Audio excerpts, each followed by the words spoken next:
Scorpio, paano kung sabihin ko sa'yo na may isang lihim na itinago ng matagal na panahon na sa wakas ay ilalantad at magbabago ng lahat? Isipin mo ang isang sandali, isang katotohanan na babaligtarin ang buong buhay mo pero sa magandang paraan. Hindi lang ito basta zodiac reading. Ito ang pagkakataon mo na makalaya mula sa sakit na matagal nang humahadlang sa'yo. Paano kung ito ang mensaheng magbubukas ng pinto para sa tunay na kaligayahan at kapayapaan? Huwag palampasin ang pagkakataong ito. Panoorin hanggang dulo, dahil dito maaaring magsimula ang bagong buhay mo. Ngayon din, handa ka na ba para sa katotohanan? Maligayang pagdating, Scorpio.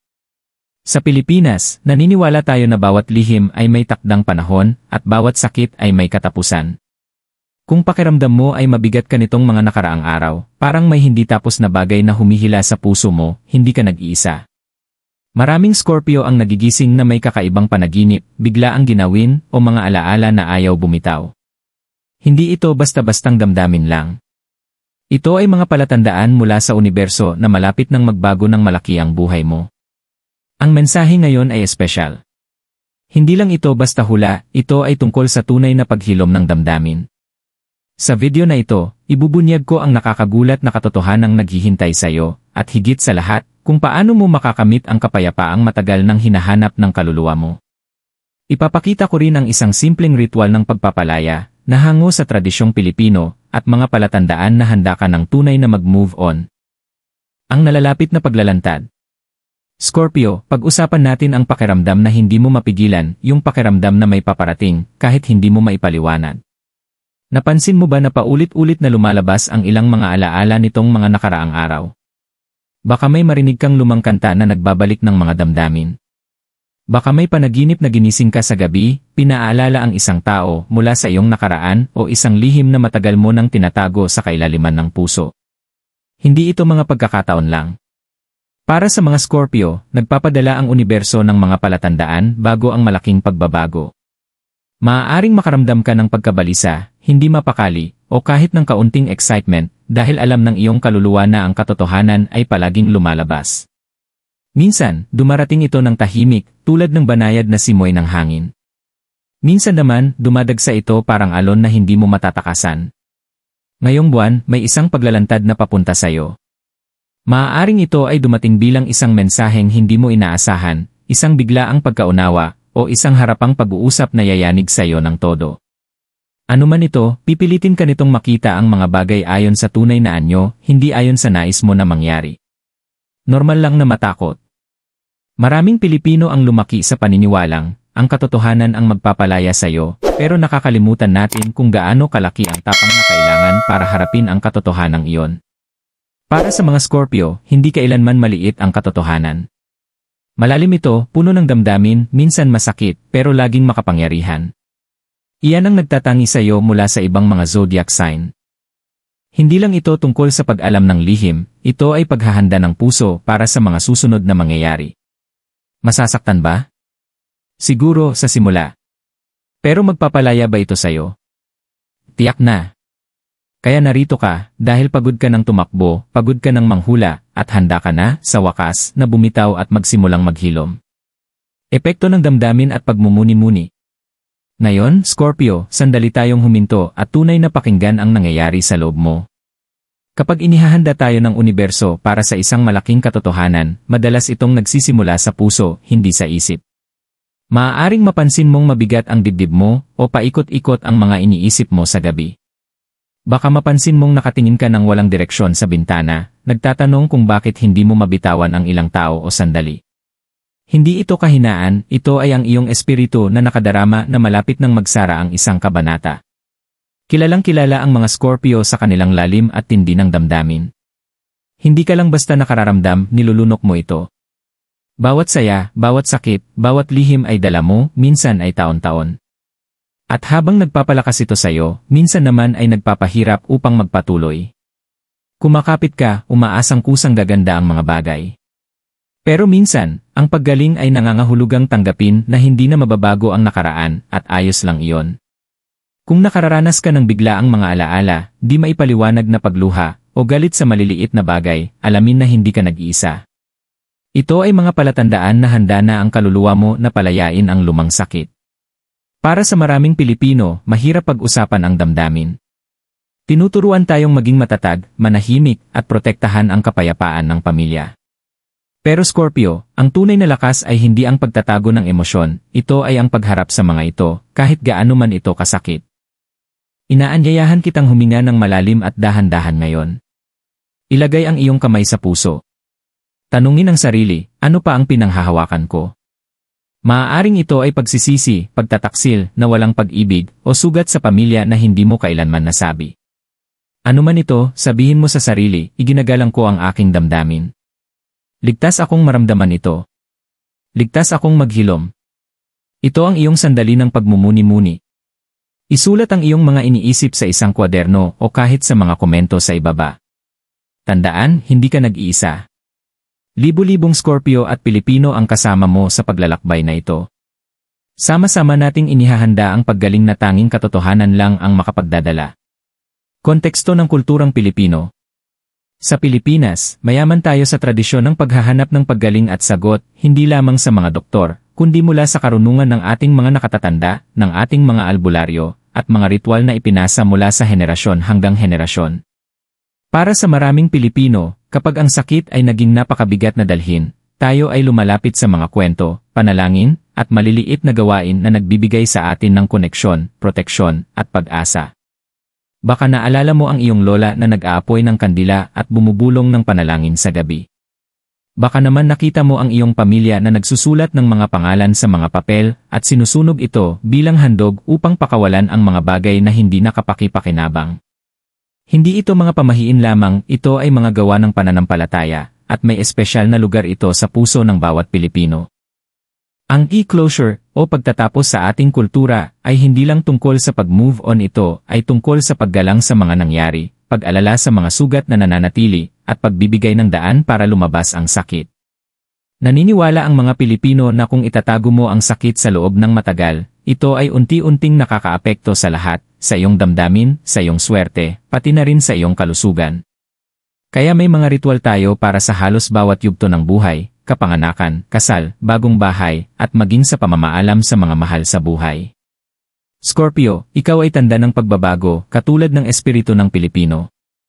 Pareho kayong nakakaalam na ang tunay na lakas ay hindi ang pagpapanggap na ayos ang lahat, kundi ang pagharap sa sakit ng may tapang at pag-asa.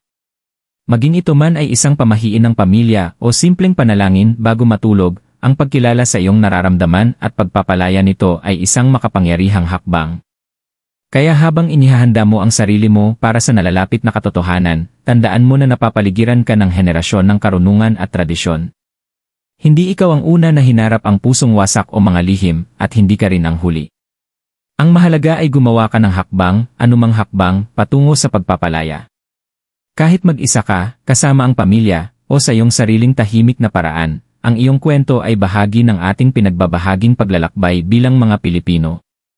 Hakbang-hakbang na ritual para sa pagtatapos. Scorpio, ngayon ang tamang panahon mo para kumilos.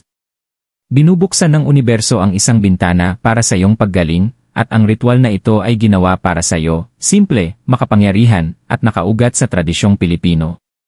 Hindi mo kailangan ng mamahaling gamit o komplikadong proseso.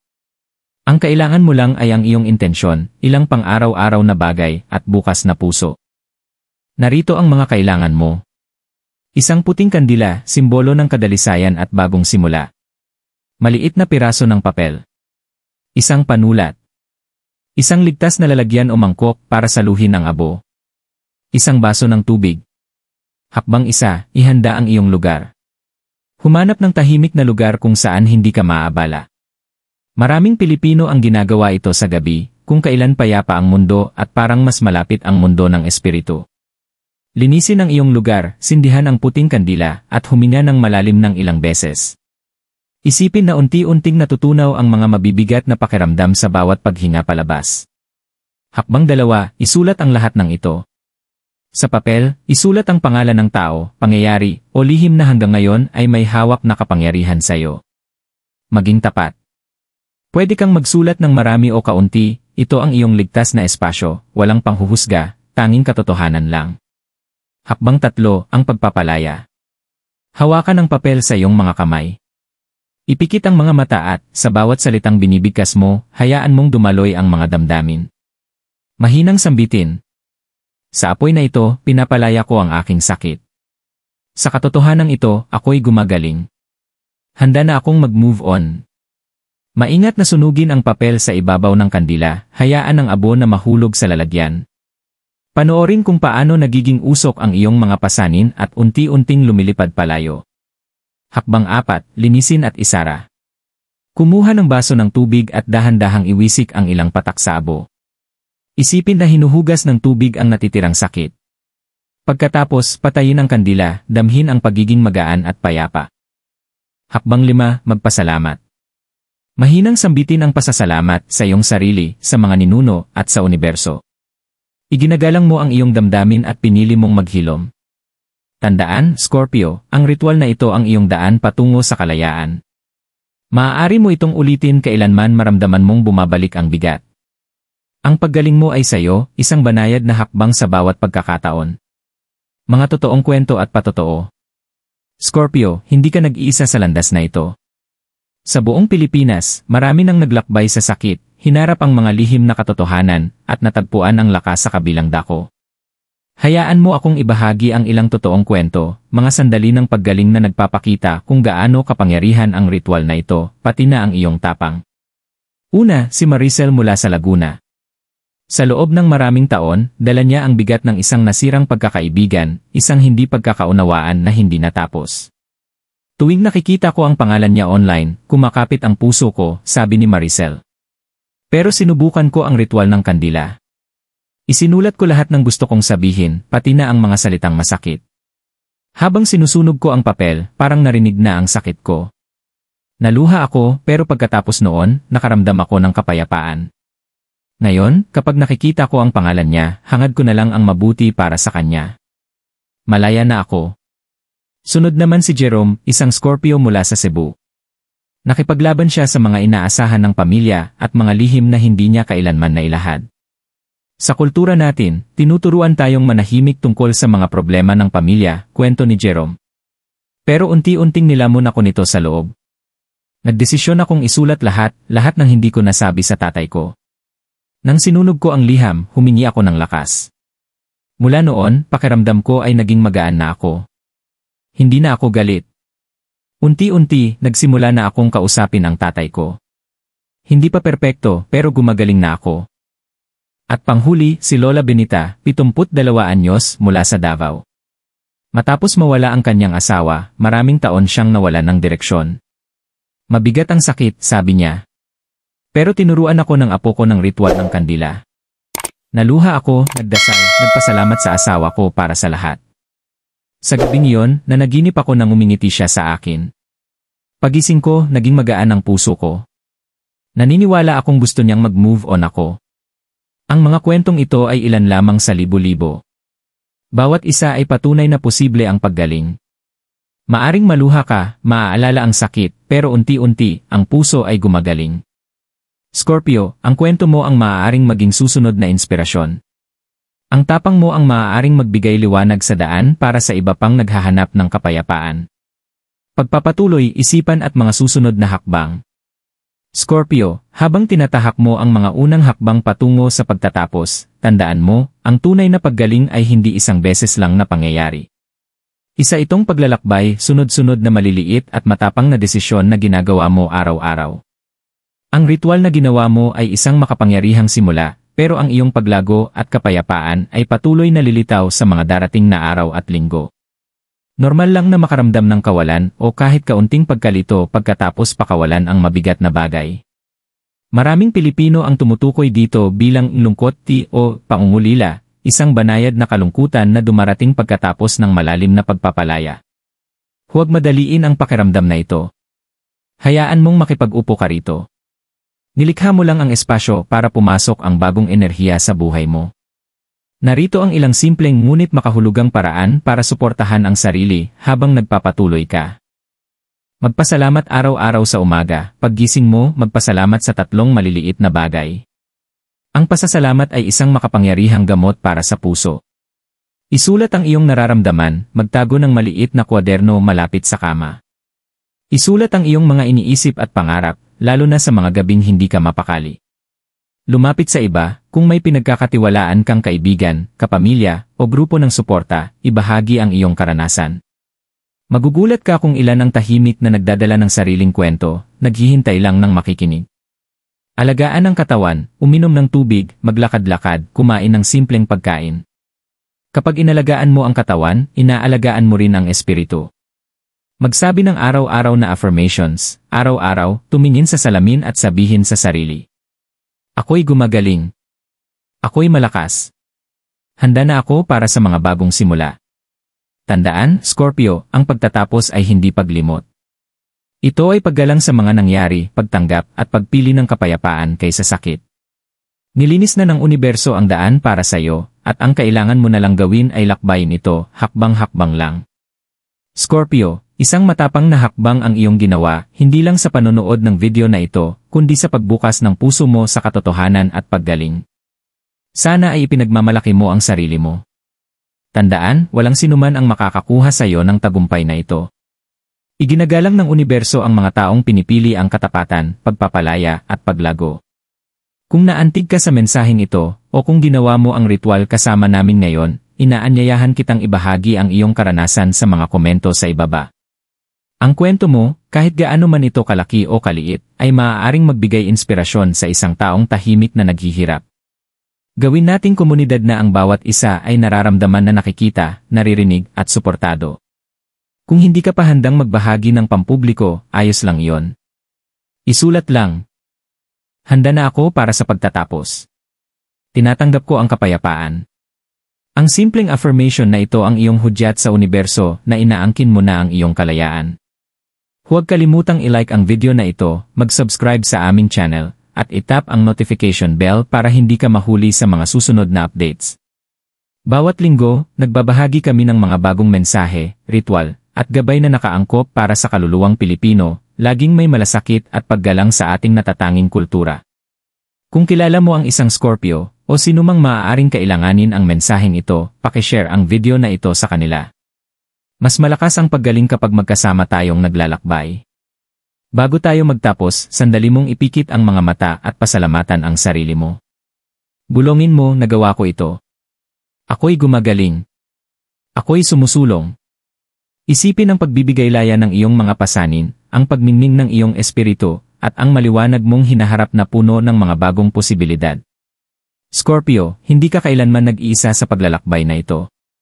Ang universo, ang iyong mga ninuno, at ang iyong pamilyang Pilipino ay lahat ay sumusuporta sa iyo.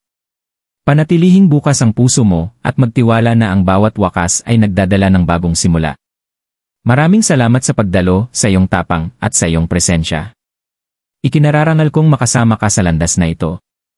Hanggang sa muli nating video, naway matagpuan mo ang lakas, pag-asa, at walang katapusang biyaya. Paalam at magkita tayo muli.